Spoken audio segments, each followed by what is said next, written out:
Boom.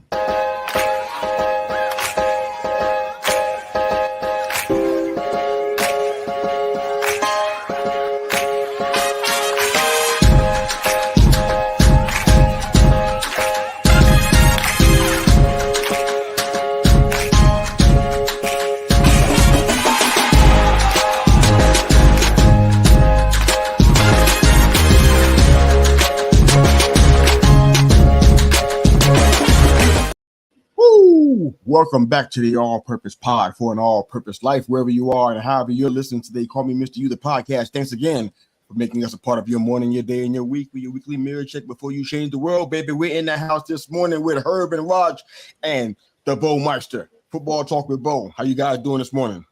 The Joe's in the house. You ready? You know it. Juiced up? Yep.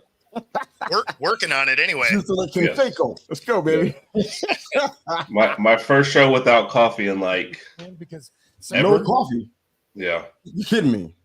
We're in a little condo about to check out. I don't even know how to work anything in here. So. Man, gotcha. you better get some help. If I nod off in the middle, it's not you guys. It's me. Oh, I thought that was one of those that forgot to go to the store and now you're just sad. No. Home is stocked up. Home is where you know where everything is and how it works. It's stocked up. So no, sir. That's not good. That's not good at all. Well, we got a bit of an abbreviated show today. Not much, just about a little bit. But go ahead and say have some folks. All right, good morning. Win. Thank you for joining us. Good morning. Good to see you in the house this morning. Thanks for joining us, Wayne. We appreciate you so much. Keep those comments going. You're ruling the comment section out there. You're winning the show out there. Keep it going, baby. All right. And I didn't drink coffee until this show. Nice. Yeah. I didn't drink coffee until the show. Now, like the Monday and Wednesday morning every week. Yep. So we change your life, man. Yes. That's right. Leave it to a guy from Seattle to help you create a bad habit. Well, let's get into some things. So normally we don't spend I guess it's time to kind of own this for what it is, because I've been fighting it for a little while. Okay, this is the football show, okay? We talk about baseball and basketball at times, but at the end of the day, this is the football show. Let's not confuse things any further. All right, but at the same time, we got fans that watch baseball and basketball, and they want to talk about some stuff. So I'm going to do something a little bit different today. I'm going to give you a little taste of what's going on in baseball, the things that matter to us, and we'll talk about it a little bit. So hang on in here. We're going to chat about it right about now, okay? Here we go.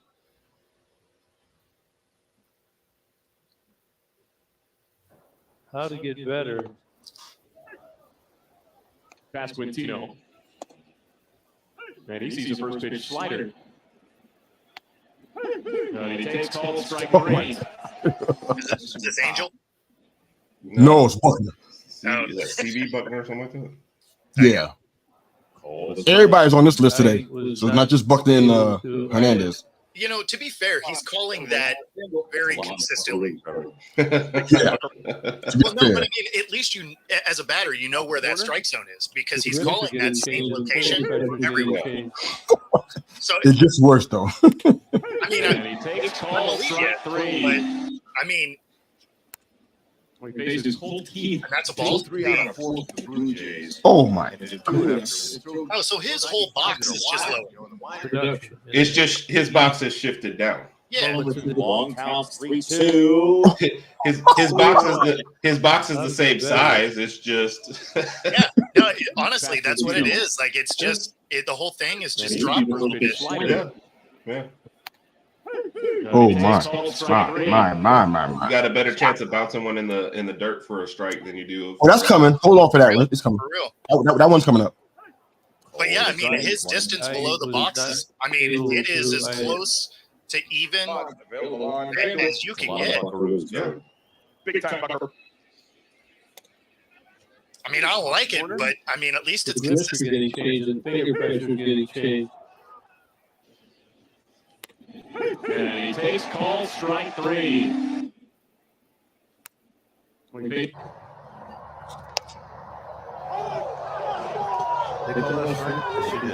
a pretty good job framing that, though. He takes strike 3 ball. That's off the plate. Wow. Well off the plate.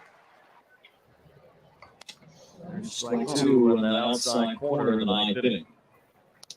Nendo looks to strike on that. I also don't mind as much when there's bad for For all the pitches Jonathan Parr has called off the plate today, that was right over the third of the strike zone. Oh my God! Someone's past his knees. That one's money. Strike to Adele, infield in here in Pittsburgh. We are underway with a strike on the inside. Man, come on, dude. Wow. I mean, I did see one the other day that the catcher didn't even catch it. It was so low. It was called a strike. Strike right Like there. it went between his legs and went to the backstop. Take it off to third. I was awful. Check out Brian Walker. The MLS Cup. By anybody. That is high, dude. Oh, come on. One of the things that has affected some of these calls this year. Now, don't get me wrong. Some of this is on your ump for sure. But, come on, man. That's not no strike, dude. Some of the catchers are moving forward in their box. And it's actually why there is a record-setting pace of catcher interference this year. In fact, a guy got his arm broken yesterday, day before, because he was trying to aim so closely that the batter's in the swing hit him right in the forearm, broke his arm. But so this year, they're starting to teach the catchers to move forward in their stance. And so you're getting a lot more of interference because they're trying to steal pitches. I mean, where are we as a game if you don't call that strike? Last Diaz, we really Pretty good pitch. You gotta give him that. Well, that's a strike. That's strike three. Oh man, that's more than enough, I think. But man, okay, so there was some backlash that I heard coming out of the Yankees camp with Aaron Judge. I guess you guys seen. I didn't have the video for that, but a lot of talk. Former players like Tino Martinez, Max Scherzer, from the from Texas. He's talking about getting a system for the umpires. Now I know players got that kind of stuff, and we see it a lot. Well, I see it, I think, mostly in baseball more than anywhere else. Well, in baseball, but to some degree in football as well. If players aren't playing well, they start seeing less time on the field, and in baseball's case, they get demoted. So Scherzer was suggesting that they actually rank the umpires, which is something that probably isn't happening, or he wouldn't have to suggest it. So to my ranking them, the majority of the umpires, he's saying they're really good, but there got to be some kind of system in place. And the worst performance gets sent to the minor leagues, which is like, it doesn't sound like it's a revolutionary idea, but it does make some sense. If they're not performing well, if they have a high ratio of missed calls, send them down to the minors so they can work their craft same way as somebody who's not batting well does, or somebody who's not pitching well. A regulation type thing for for umps. Does it make sense though? I wouldn't be mad at it.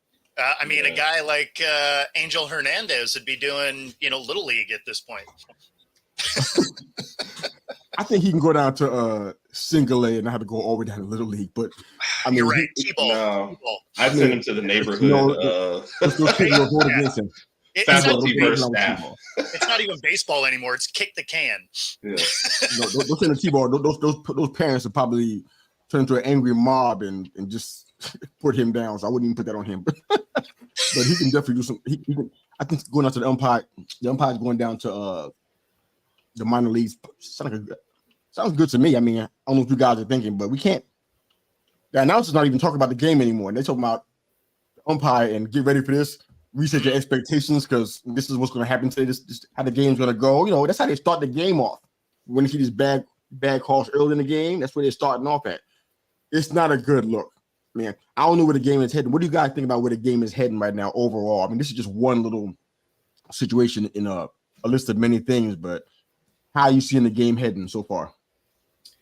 I mean, if you keep getting stuff like this, we're headed towards the robo umps. Right? That's what I was hoping you wouldn't say that. Yeah, I mean, that's where you're headed, though. Like, the worse that the pitch count gets called, the closer we are to the automated pitch, right? You'll still have one behind the plate. You're still going to have, your other refs out there, but at the end of the day, balls and strikes may be done by camera, and then plays on the field to be done by the umps on the field. Okay, Herb. No, I agree. I think that's the only, if it gets to be very bad and they don't decide to start regulating. Because, I guess in all sports, is it the same where your punishment is you get less postseason, but you still get to affect the regular season? So, I heard that, but I don't know if I ever seen it. I know it does in other sports. I know in other sports for sure. It is definitely a thing. It's why Hernandez hasn't had any meaningful postseason games. Right. Yeah. It's also why I don't think he's allowed to do the All-Star game either. Okay. We don't want you near anything good. Huh? Yeah. I'm comforted that you said it's a thing. I'm comforted by that. That makes me feel good inside, almost like this coffee. But if he can ruin the regular season, how is that helpful? Right. Well, I'm saying that's the problem. That's across all sports. They wait till you majorly mess. Like in the NFL, you majorly mess up and they announce, they're not doing any more postseason games or anything like that. It's because it's a union, just like, so it's incredibly hard to actually fire somebody. Being bad at your job in a normal job gets you fired. Being bad at your job in a union, you don't just get fired, right? Like they got to write you up and it's got to happen so many times. And like and it has to be exactly the same way. Like there's so many bylaws in unions that protect you, which, is the idea of a union. But the problem is if you got somebody that's just bad at their job, it's next to impossible to actually fire them. And so that is exactly how these umpire unions are set up, is you can be all but throwing games and keep your job. I want to fire him. Send him down. Send him down. We got are we single A down here or Charleston River Dog? I don't know if that's single A or double A down here. It's a different like 189. It's a different organization's the problem. No. Yeah. Take my point on this. I'm saying that the umpires down here, there's no grandstanding down here. These guys are batting 189. It's developmental in the purest form of the word. No. I understand what you're saying. What I'm saying is it's a different organization that heads up the refs, right? So it's not like it's because they can't be sent down right now. You saying? You couldn't send them down because it'd be like you're working for Pepsi and you're like, you know what, you're not getting it done, so we're going to send you to Coke. Like that doesn't work. Right? It's a different company. Okay. So it would be one thing if you're like, oh yeah, you're not making it here at Pepsi, but we're going to send you to Diet Pepsi, right? Like, okay, cool. Same organization. But in this case, it's not like a direct, drop. It's you would have to change companies. Like that's why that doesn't work. Plus, at Angel Hernandez's point, like what good would that do? I mean, it's probably more insulting than anything else, but he's not getting better. Like it's too late. There's no improvement coming. So I'm wondering now. So I know we're talking about it and we're having fun with it. We showing videos. It works for us for our purposes. Is this actually good for baseball? Or I guess is my question. We have to answer if you don't have the answer. But is this like good for baseball to have all this drama? So is baseball cool with this, or do baseball want to kind of have some integrity in pitch counts and strikes and balls and stuff? Because So it's good. It's good in a way because at the end of the day, you have a incredibly long season for baseball. Yep. And unlike other sports, basketball has a little bit of this too. But unlike other sports, every game doesn't matter, right? You're gonna win 60 games. You're gonna lose 60 games. It's gonna be the other 40 games that make the difference in the whole year, right? So there's some dry spots in a baseball season. So having things like this to talk about is kind of important because it keeps the sport in front of you. Now, do I like it? No, I think it's frustrating. I don't want to watch bad sports, period. Right? You want the players to decide the game.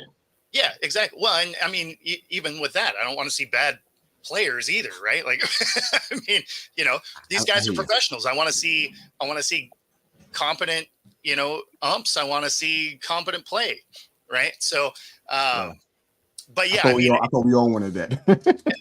you would think, but the problem is it is a really long season. There are dry spots throughout the year. So, I mean, it does help them fuel viewership because people are outraged and it gives them stuff to talk about.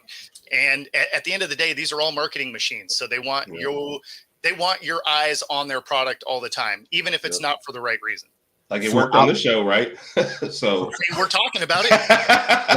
So I guess here's a question then. So outraged folks are going to watch more or watch less? It's a valid question. That's not a gimme. It's what I've said 100 times is your haters will watch you more intently than anybody else. Your friends and family, people who like your show, they will tune in when they can, when it's convenient, when they have the ability. Your haters will watch every second of every episode so that they can try and disparage anything you've ever talked about. Yeah. So embrace the hate. So if on the Bama Standard Network, where all a lot of Alabama stuff, they have a guy on there. As an Auburn, I won't say his name in case he does have, but he's an Auburn fan. He watches every single show on the network. He is the most well-known fan on there because he watches and comments on every single show. No, that is my whole point. It is the most hilarious thing to watch. But watch, he gets in the chat, everybody knows who he is instantly. Yeah, so, haters are your best. Yes, your best. It's crazy, ever. But they won't miss anything. Yeah, we got some folks in the comment section that are not haters. Let's go ahead and say good morning to them. Good morning to the second half of the Herb and Raj podcast. We can find every Tuesday evening at 9 p.m. EST. Good morning, sir. Hope all is well with you with those beautiful babies of yours. Good morning to the man cave, my guy. Wakes me up on TikTok every morning. Thank you, brother. Hope you're doing well out there. We got an NBA-related question. We're going to hold that for a second because we had an interesting conversation offline about Kevin Durant and his legacy. I think we might want to touch that in a little bit. But first, I want to chat and kind of catch back up to what we were talking about with the Roger Goodell Hayden preseason situation. I got a little piece of an audio from the Pat McAfee show where he interviewed Roger Goodell. I want you guys to hear this. Tell me what you hear, and then let me know what you think. After this piece, should be about a minute or so long. All right? Ready? Feels good now. Like at the beginning, I think a lot of players, and I don't want to talk for in the locker room, there's probably a lot of offensive linemen and things like that are telling me to shut the hell up. But as fans, it's like 17 games has just become like status quo. Is there a thought of adding another one, maybe adding another bye week so we can get more exposure, more TV deals, or are we good at 17 right now? Well, I think we're good at 17 now. But listen, we're looking at how we continue. I'm not a fan of the preseason. I don't think we need preseason. Waste of time, right? And energy. I don't buy it. And I don't think these guys like it either. Well, they have to spend full price Wow. for tickets for those kids. No, they're actually discounted now. So thank you for doing we got that done. Thank you. Thank you. That's our commitment. Thank you, commitment. But the reality is, I think I'd rather replace a preseason game with a regular season any day. That's just picking quality, right? So if we got to 18-2, that's not an unreasonable thing. The other thing it does, which I thought you were going to, is that ends up on President's Day weekend, which is a 3-day weekend, which makes a Sunday night, and then you have Monday. So that's now we're cooking. See, now we're cooking. Can you talk to the president about having the Monday after Super Bowl off too? Need that. Is there a plan to continue to? Well, go ahead, guys. Fire away. So here's the thing: is do I like the idea of it? I mean, I guess sure, right? Because the games matter, and I mean. Yeah, on its face, sure, that sounds okay. The problem is if you watched football this year, there was only 3 preseason games. And what did the first 2 games of the season look like? They looked like preseason games because none of your starters had any of those practice reps because not even all the teams played starters at all in the preseason, which means those first couple of games of the regular season are preseason games. So you're watching really ugly, sloppy football. You're seeing bad timing between quarterbacks and receivers. You're seeing atrocious offensive line play because you're not allowed to hit people in practice. You're not allowed to actually go hard during OTAs, during practice, during preseason. So your first live reps as a starter is in the regular season. I don't love that. I mean, plus, the guys that used to get hurt week 1 of the preseason or, thereabouts or just before, were back and ready to play for the beginning of the season because most injuries are, 3 to 6 weeks. Now you're looking at all of these guys are going to start getting hurt week 1, week 2. They miss half the season now. Right. So as much as I appreciate the idea of, hey, let's have more regular season games and, people want to watch the games that matter. There's a lot of things that go into those preseason games and, practice and OTAs that they're not allowed to do anymore that are actually hurting the product once they finally hit TV, because those first 2 weeks made all 16 games look like Thursday night games. And so that I didn't love. Heard. I get, like I said, where he's coming from, and I like the comment in there. If we're getting down to 2 preseason games, like we need some starters in those 2 games. Like you're gonna have to get some reps. The problem is like they went from like 4 to 3, and then the starters would play like less than a quarter or something, And it's like, Bo, I'm taking a point from something you've mentioned before. A lot of guys don't feel like things have really started until you get hit once, and you kind of get that live action, that rep. Now you're not feeling that all until, like you said, what is it, middle of the first quarter? Maybe you take your first round, you get hit, like, oh, now I'm in the game. Yeah, great, bro. We've missed, you miss a lot of action here. So it is fun. And then I guess as a fan, I like 18 games, but at the same time, I'm like, the season was fine with 16 and 17 to get sorted out. Like, I don't know how many races are going to, people think we're adding on 18 and we're going to get an exciting game. Like 90% of those week 18 games are 2 teams are out of it altogether, or one team that's clinched something and is resting all their starters anyway. So you're not going to get great football on that 18th week. Exactly. Do we have one like Buffalo and Miami, right? Was that the only game that kind of really, really mattered coming down? No, there was a couple. There was a couple coming down the stretch. That made a difference, right? Because the South was terrible, so you didn't really know who was going to win that. So I mean, bad football, but yeah, it was bad football, but it was for the division, right? Right. No, you're right. I was wrong on that one.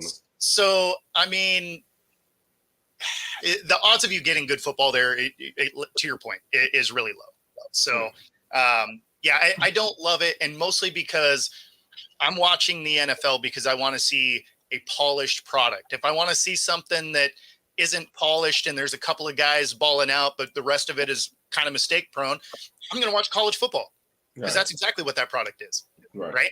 You got 4 or 5 all-stars on a team, and then everybody else is dudes, right? They're just another guy, and you're not going to watch a well-oiled machine for the most part. You're going to watch a couple of stars really light it up, and you're going to watch everybody else kind of miss some plays that you're like, should have had that. Yep. Future accountants of the world. Yeah. So, I say all this, but I will absolutely be watching week 18. So, I'm probably a hypocrite in that. I mean, but I'm watching the preseason games too. So, I mean, True. I don't think that's the question, though. I mean, I'm doing the same thing you are. I'm watching 18. And they go 19. I'll go watch 18. And I'll be complaining. This is terrible. Week 19. Yeah, I mean, all right, what's on? We definitely going to talk about it. It's like I'm challenged with. I'm challenged with a few things, but like I said, that game, those games at that point of the season, what are we seeing? I know in I think it was January the 7th, I think it was, they were still playing meaningful games. Yeah, you know what I'm saying, but it's like now it's like talking about the preseason getting cut. I'm okay with not having 4 preseason games. I felt like that was, what that was, right? The first 2 games you're going to see your starters, especially in the quarterback realm, your starters maybe play series or 2, but that 3rd or 4th one, you ain't seeing them. You're gonna see everybody else, and that's fine. But getting rid of it, hold on. Getting rid of it completely that doesn't make sense to me, because what we're gonna see week 1 is football that we ain't gonna like. We talked about it last week, I think it was. We're gonna see football that we ain't gonna like, we ain't gonna appreciate it. We'll talk about it here on the show, on any podcast or NFL related programming, but you ain't gonna like it. You know why? Because that's gonna be their practice. It's going to be their practice, but it's going to be live, and the games are going to count. And it's going to matter in the standings at the end of the year when somebody's trying to go into either the wild card, the playoffs, or to eventually to a Super Bowl. It's going to make a difference. So I don't understand that part. It seems like it's motivated towards something else. I know Bo mentioned a couple weeks ago about money. I'm shocked about the way that people were cheering on him. Like, when did McAfee become the voice of the people? When did that happen?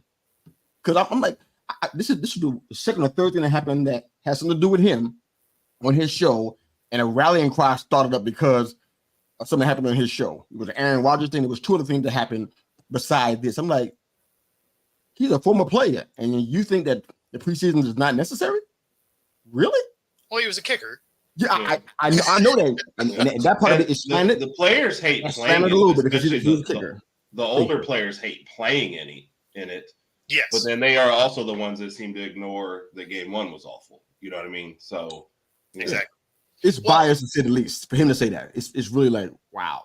Sure. Really? I mean, the other part that is a problem with going down to 2 is you still have your roster cuts to go from 90 to 53. Yep. You're going to have 2 games to evaluate talent because, again, you're not allowed to hit anybody in practice anymore. You're going to have some joint practices, but you're still not really going 100%. So you got 2 meaningless games to try and evaluate cuts for 40 players. Yeah. I don't know how they can do that. And then aren't they going to expand the rosters too? If they said they're getting a couple more games, were they talking about expanding rosters too? They were. Yeah. Basically, what it would do is they would add 5, but it was basically coming from your practice squad, and you were still going to suit up the same amount. So even though they're on your active roster, you're still only suiting the same amount of guys for the games. At least that's the way it read. You know, obviously it's not a thing yet, so I'm sure it'll have some changes if it does ever come about. But, you know, I don't know how you're going to evaluate talent. Week 1 is going to be some horrible football. You know, we talk about a meaningless game in week 18. You're also looking at a meaningful game that's going to look meaningless in week 1. Yeah. So we're going to start off the season terribly and end the season terribly and just hope you like everything in the middle. Yeah, so basically you're still going to have 16 good games, right? And instead of having 2 preseason games, we're going to have 2 regular season preseason games. This is essentially how that's going to work out. Right. The only thing that's good about his idea is that whole Super Bowl and having the day off the next day. I mean, that should have happened anyway. That's the only good idea. Cause everybody was sick after Super Bowl anyways. Everybody called in sick. Matter of fact, no work got done on that day. I was going to say, even if you went in, all you did was talk about the Super Bowl all day anyway. Like all day long, walking around with a cup of coffee in your hands, not doing nothing. The only good thing to come after the Super Bowl is that Monday thing. Everything else is just downhill from there. No, you know, what's funny is the businesses that I owned, the day after Super Bowl was a company holiday. Good man. Because I wasn't going to go in. I didn't expect any of the guys that worked for me to go in. And even if they did, I was just going to hand them money to not do any work anyway. I know how it works. So yeah, it was definitely one of those, you know what, that Monday, that is a day off. Yeah. Cool. Let's keep the train moving, baby. All right. So YouTube said he had a question about Austin Rivers. You guys got a comment on his comments before we talk about Kevin Durant again? I imagine he's talking about the 30 people from the NBA could play in the NFL. I am positive he's talking about that. Yes. Yeah. Your comments on that? There's 30 guys in the NBA that could play flag football, but that's about as far as I would take it. Yeah, so let's just break it down to really what it is, right? Usually, unless you're just incredibly tall, you tried to play football, you realize getting hit hurts, and you became a basketball player. Yes. Hey, there's nothing wrong with it. It's just it's a very real thing. Yeah. And that's why I say flag football. He's talking maybe athletically and maybe a build on a couple of these people. But I'm saying that's why I say flag. They could run around out there and they could maybe catch something, but they're not ready for contact. They're not ready. There's nobody going across the middle. You know, 30 is outrageous. I'd give you maybe 2. I don't know. Well, and the thing that's funny about that is so if you take it at face value, be like, okay, athletically, could they play? Sure. Right. At the same time, athletically, there's 30 guys in the NFL that could play basketball. There's no question, because a lot of them dudes could dunk. A lot of them were dual sport guys in college, certainly in high school. So, I mean, they could definitely play. There's the distinct difference is you got 53 guys on a roster and you got 32 teams, right? There's a lot more places you could put a guy where he could bury on a roster, because he's just saying, would they make a roster? Sure. Yeah. Because you could bury a guy, in the 50th spot on a roster. On the other end, you have 30 teams in the NBA, and there's 12 guys on a roster. Well, obviously it's going to be harder to place 30 guys from the NFL. Like that's probably not a thing, because the rosters are just wildly different. It doesn't mean that guys from the NBA would actually play, but they might make a roster. Yeah. It's hilarious that he makes this comment, and he's definitely not one of the 30. So I don't know why you're the one who became the spokesperson. Because he for his career, he's averaging like 9 points, 2 assists, and 2 rebounds or something. Like, he's not exactly 0 All-Stars. Maybe he has 1. I don't know, but yeah. I mean, you're not the guy to champion this argument. No. And I want you to name the 30, because it's like, I'm watching the playoffs, and I'm not watching any of these guys out there that I'm thinking, oh, he'd be a great NFL player. They always talk about, LeBron could have been an awesome tight end. It's like, man, that dude cries so much. He'd get his first hit. Yeah. Anyway, we most definitely ain't having that conversation. We're not even trying to do nothing. No, the body type is why they say that, but the contact is what's going to throw everything else out. And nobody else is an issue in the NBA.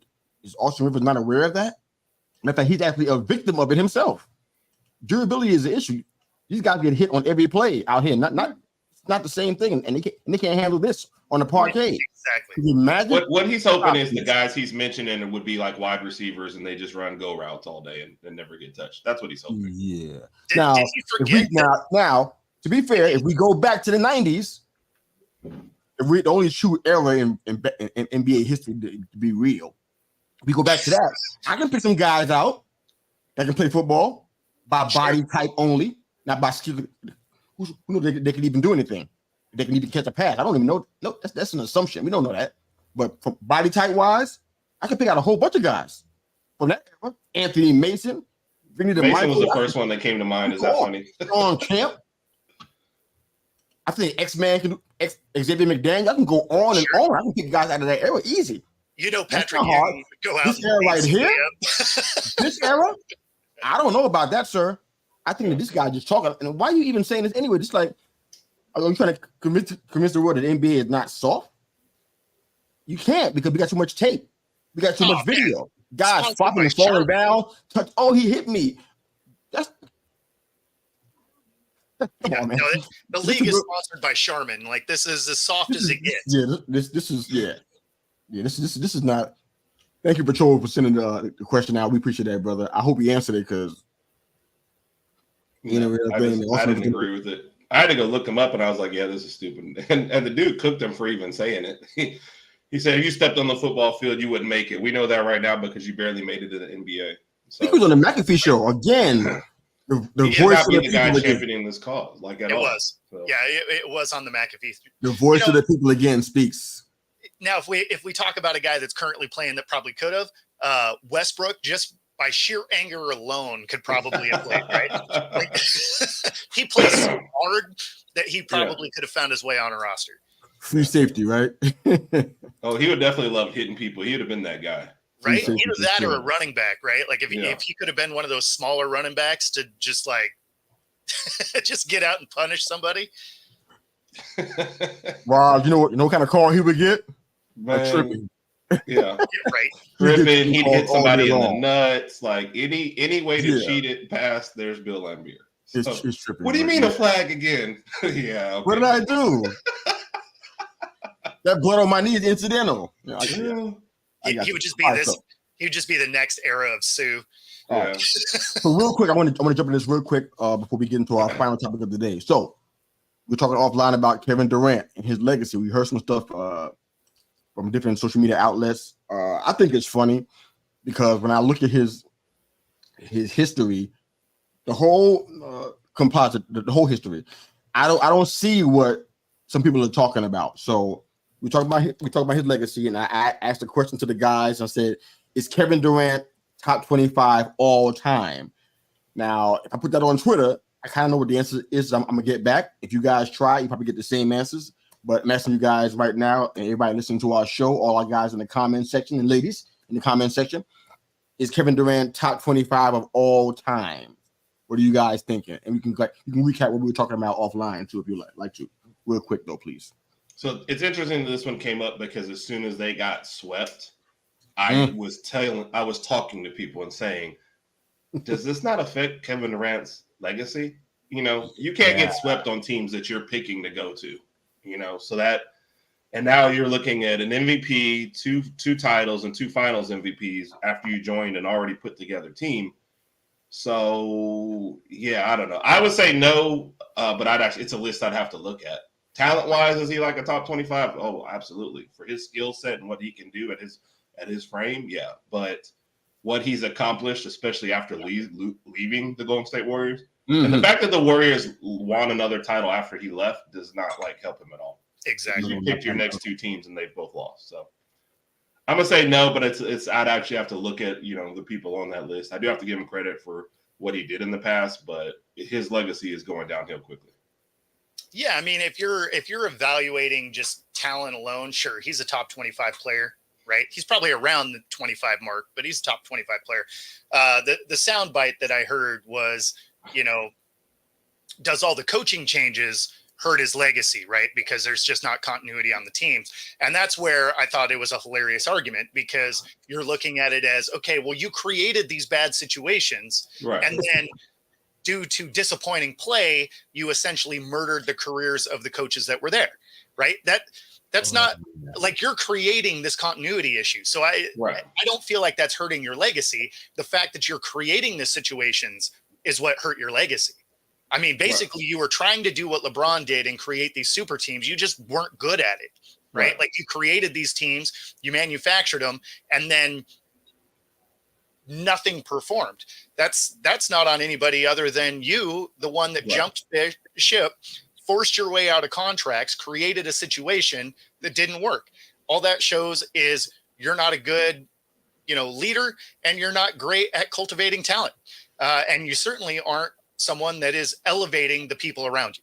So I don't think the continuity issue has anything to do with the coaches. I think it has everything to do with Kevin Durant. Agreed. Okay. I want to share a quote from him from The Athletic, and then a part of the editorial in the same article, and get your thoughts on both. All right. So this is what he said. The Shams or Sharania of The Athletic. He says, "I don't care about legacy. I used to want to carve out a lane or space in this game for myself that people can remember, but it's become too much of a thing now. It just becomes too much of a focus on other people, what he's done, comparisons.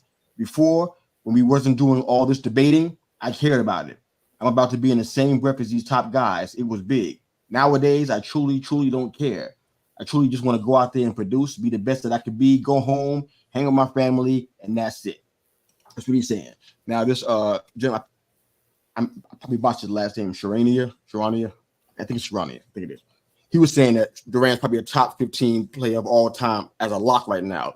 First ballot Hall of Famer lock. I'm like, okay, this is his thing. His reasoning for it is not strong to me. I want to hear you guys' thoughts. What he's saying is that Kevin Durant's ability to create his own shot, hit a jump over his defender. He's tall, he's like 6'10", right? So he should be able to do that. Even without a good look, is unparalleled in league history. That was the only reason that he gave for this idea that Kevin Durant is probably top 15 all-time, first ballot Hall of Famer lock. Now, what are you guys thinking? Because for me, I'm challenged with that. I wasn't joking about the top 25 thing. I can pick 25 guys I think are, I don't want to say better at basketball, because I feel like we're going into a slippery slope. But I think just better as far as overall accomplishments, what they've done, when they've done it in, which is probably maybe more difficult, and some stats along with it. So those things kind of together as a conglomerate are why I say he's probably in the top 25-ish for me, maybe even the top 30 realm. I can pick 25 guys if I had some time. I probably don't right now, but I can pick 25 guys I think is better than him in all of those areas. Him being a Hall of Famer, Okay, but first ballot lock, I don't know. I think in there he confused top 15 talent, whereas top 15 like player, if that makes sense. Yeah, is he a top 15 talent at his size? Yeah. No Did doubt. he actually accomplish top 15 stuff as a player? No. And the last part of his legacy is just falling off a cliff here, you know. Which is the one that gets you in the hall, though. The first one or the second one? It's the second one, right? Because there's more stats guys these days, you're probably getting in the hall because of that. The criteria has definitely changed. We're not watching games anymore. People are reading papers and looking at his numbers. So they're going to look at his raw numbers. Like I said, oh, he got an MVP and 2 finals MVPs. He's in. Yep. Okay, so we just ignored the whole last half. And it's not like some of these guys, you know, like Jordan's last days in the Wizards. No, we're talking about when Kevin Durant was still healthy, prime, had a chance here. And like you said, you willingly left every team that you've been on. You know, I know the Phoenix Suns was a trade, but you basically picked the team you wanted to get traded to. Everybody else you left as a free agent. Yeah. Yeah. I mean, he forced the move. So it's one of the things that's frustrating with the new NBA anyway, is the players under, you know, I just signed a 4-year contract. I'm in my first year of it. I'm forcing my way off this team. Like, it's a bad look. I don't love it. Yeah. But Kevin Durant actually was forcing his move on the extension. He hadn't even started his extension yet. That's one thing that made him attractive as a trade was you still got him for like 4 years. He hadn't even started it by the time he forced his trade out of the net. So exactly. Yeah, I don't know. When I think about the NBA and the Hall of Fame, and I'm not a voter. And if I was, I'd probably be in the same zone right here. You know what I mean? Who led in rebounds, you know, like rebounding records or shot percentage records, or I ain't talking about slam dunk contest. I ain't talking about that kind of stuff. I'm talking about actual on the court stuff that you did better than everybody. I'm talking about league leading stuff. That's what I'm thinking about. I mean, I ain't talking about you're tall and you can shoot. That's not Hall of Fame worthy stuff. I'm sorry, it's just not, man. So I'm thinking about that's not how they vote, though. I would hope not, because if you listen to this gentleman right here, no. Sounds like he's implying that that's going to be what gets him in. I'm like, because he didn't mention anything else. I'm like, rebounding, shooting, field goal percentage, blocks. I mean, that's the kind of stuff that gets you. It's the same thing as any other sport. In baseball, it's home runs, it's hits, it's ribbies. Right. Even in every other sport, the vote doesn't come down to your stats. Like, it has to be more than 50% of the vote, man. It hasn't in a really long time. Like back in the day, what else are you using as the criteria? It's a popularity game. Community involvement. There's so much, because the intangibles play an effect. How the media viewed you plays an effect. Yep. Do you honestly think that T.O. wasn't a first ballot Hall of Famer? Do you honestly think that? No. Because if you look at his stats, that is as big of a first ballot Hall of Famer as you could possibly get. But because the media thought he was a douche, he wasn't. Has nothing to do with that. So you got to remember, these are writers. These are members of the media that are voting on this, right? Okay. So, and then a lot of these guys are going to be newer writers. You have to be a writer for, I think it was 5 years before you can actually vote. And then you have the ability to vote 5 years after you're done, right? So what my point is a lot of these guys are getting voted on that just kind of remember a guy vaguely, because you haven't played in at least 5 years.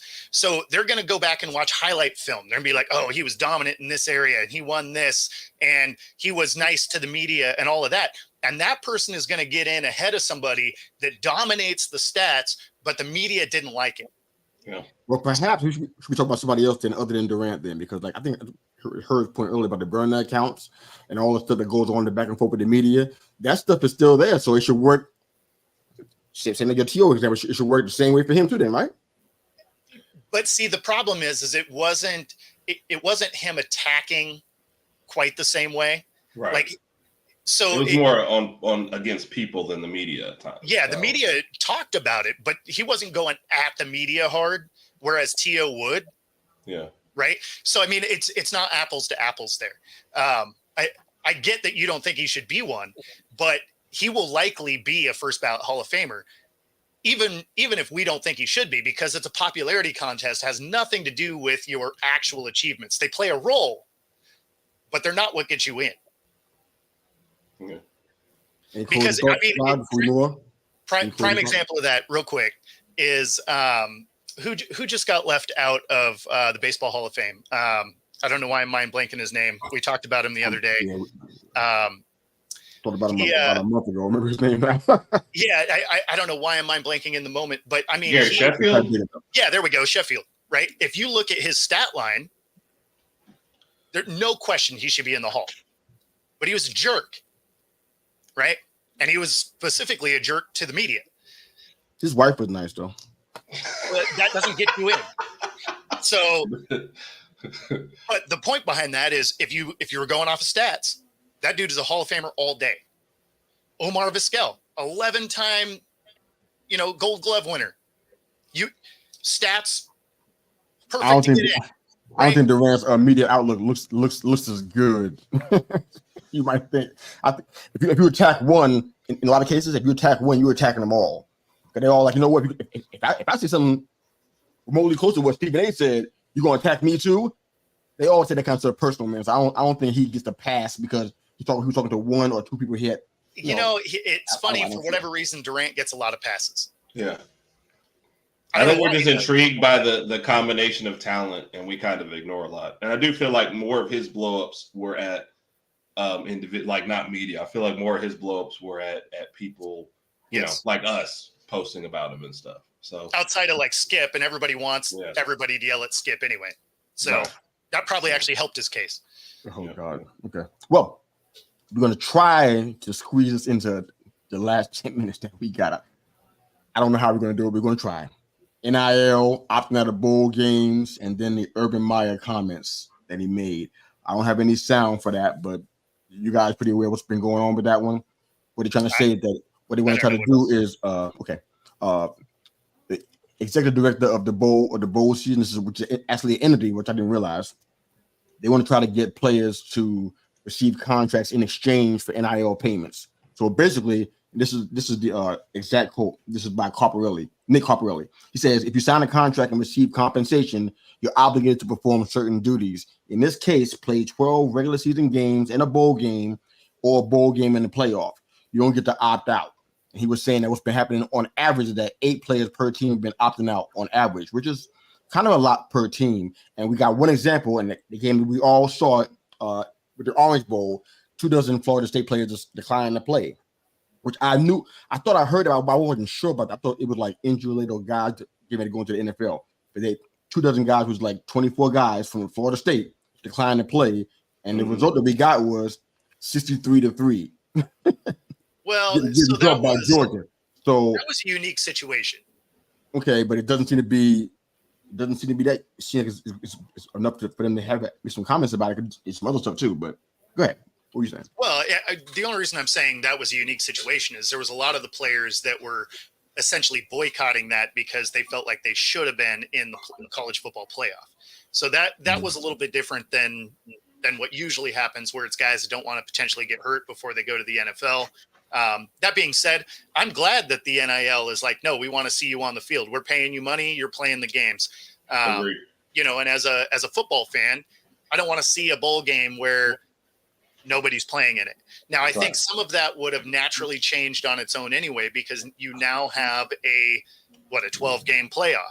So now these bowl games mean something, because you win your bowl game and you move on. You still have a shot at a national title. Whereas before it was like, yeah, you got in a bowl game, but your national title hopes are gone. Right. So now you have the opportunity to go win the national championship.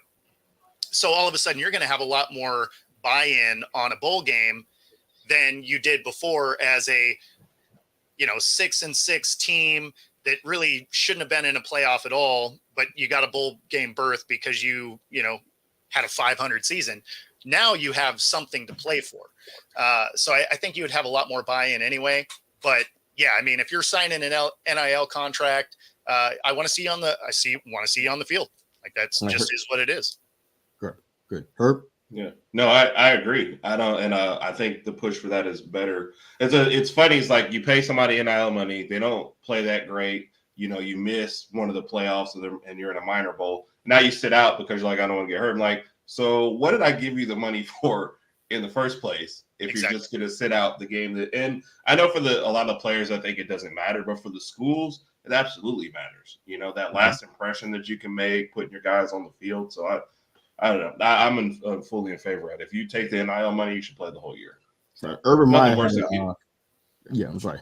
No, I was just saying, just imagine in Urban, I was at Ohio State, I guess, recently too. But imagine paying some guy, you're at Ohio State, you pay a guy like the million they're paying him, you miss the playoffs, he skips the bowl game. Like, can I get some of my money back? Because this investment didn't work out like at all the way you needed it to.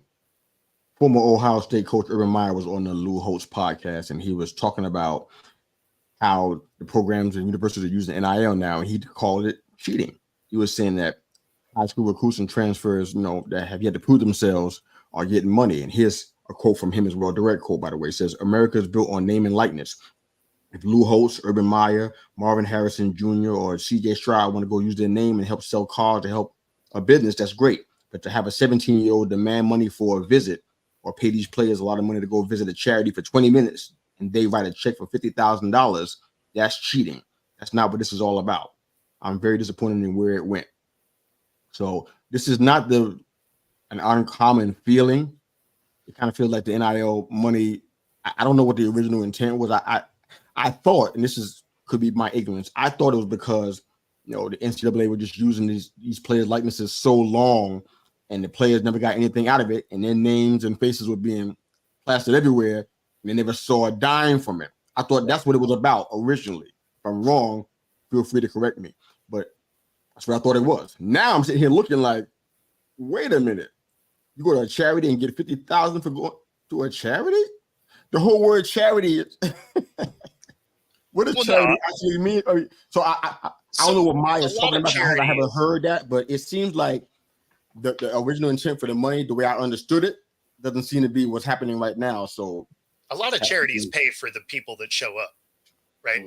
I understand that, but do you get Maya's point, or is he wrong in your opinion? What are you saying? No, I get it. And some of those other stories are just where there are certain players out there that have charged just for you to get at the table to talk to them.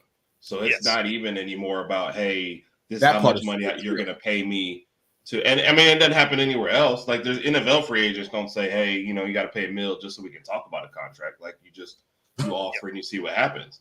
And in NIL, they're like, imagine you get 10 schools together and everybody's got to pay you $25,000 just to sit down. I mean, you're making money and you're not even touching the field. Like it's a whole different thing now. But we've heard that plenty, Well, I mean, that's a huge difference between there being a 53-man roster on 32 teams instead of 1,000 schools with up to 150 people on a roster.